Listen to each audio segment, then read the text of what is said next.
Yo, so this dude hit one of the biggest shots of LeBron's early career, like a legit iconic moment. Fast forward a few years and he's homeless on the side of a highway getting jumped on camera while people just filmed it.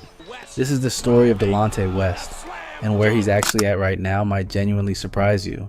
So, Delonte grew up in PG County, Maryland, and it wasn't easy. Dude's grown up saying his childhood was happy poor, basically broke but still finding joy in it. He's mixed race, lighter skin, red hair, and kids clowned him for that his whole childhood. Ball was really the only thing that gave him an identity growing up. By high school, this man's already the best player in the DMV. Goes to St. Joe's, links up with Jameer Nelson, and together they're running one of the best backcourts college basketball has ever seen. 27-0 in the regular season, Elite 8 run, 2004, Celtics draft him 24th overall. He wasn't some hyped 5-star prospect, he was just a grinder, a dog on defense, a guy who worked for everything. Bounces to Seattle, then in 2008 he lands in Cleveland, and now he's playing next to LeBron James. April 27, 2008. Playoffs. Wizards versus Cavs. 5.4 seconds left on the clock. Delonte hits the shot, puts Cleveland up 3-1 in the series. That's the moment. That's the one people still bring up. That summer, the Cavs lock him up, 3 years, $12.7 million. He's starting for a team that wins a franchise record 66 games. On paper, this man made it. 24th pick, now he's got a real role next to the best player alive. But something was already going on behind the scenes that almost nobody knew about yet. September 2009, Delonte gets pulled over on this 3-wheeled motorcycle on the highway. Cops search him and find a 9mm on his waist, a .357 strapped to his leg, and a shotgun and a guitar case on his back, like an actual arsenal. His explanation was his mom asked him to move the guns out the house because some of the younger kids in the family had found them. He pled guilty, no jail time, but he's on house arrest for 8 months, probation, community service, mandatory counseling, even got suspended the first 10 games of the next season over it. And look, if you go back and actually listen to interviews from that time, Delonte's talking openly about adjusting to bipolar meds and how disorienting that whole process was for him. This wasn't just some guy acting a fool. This was a real mental health crisis happening in front of millions of people, at a time when nobody in sports media really knew how to even talk about that stuff. His career quietly ends in 2012 with Dallas.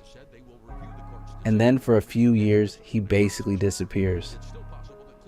Around 2015, by his own account, he stops taking his meds. And the next time people see him, it's not on a highlight reel. 2016, photos surface of him walking around Houston barefoot. January 2020, a video goes viral of him getting beat up in Oxon Hill, Maryland, then sitting in handcuffs looking completely out of it. September 2020, he's photographed on the side of a Dallas highway, visibly thin, holding a cardboard sign asking for help. That last photo is the one that changes everything, because it gets back to Mark Cuban, the Mavs owner, who Delonte used to play for. Cuban spends days trying to reach him, finally links up with him at a gas station, brings him to his mom, and pays for him to go to rehab in Florida. For a second, it really looked like the turning point. Early 2021, word is he's working at that same facility and he's reconnected with his mom. But recovery from addiction and untreated mental illness almost never goes in a straight line. Cuban's actually talked about this pretty openly since then, how Delonte would make real progress, send updates, seem good, and then just disappear again. Over the next few years, there's more arrests in Florida and Virginia, an overdose scare in 2024 where he needed Narcan, and as recent as November 2025, he's found unconscious in Fairfax County and taken in for his own safety after refusing treatment. If the story stopped there, it'd just be another sad ending. But it doesn't stop there. January 2026, word starts going around that Delonte hit 30 days sober. Then March 25th, he posts something different. A video of himself out in Florida, looking healthy, in good spirits, connected to this program called Wellness, Fitness, and Performance. In the clip, he says he's 100 days sober, and he looks like a completely different person than the guy in those old viral videos.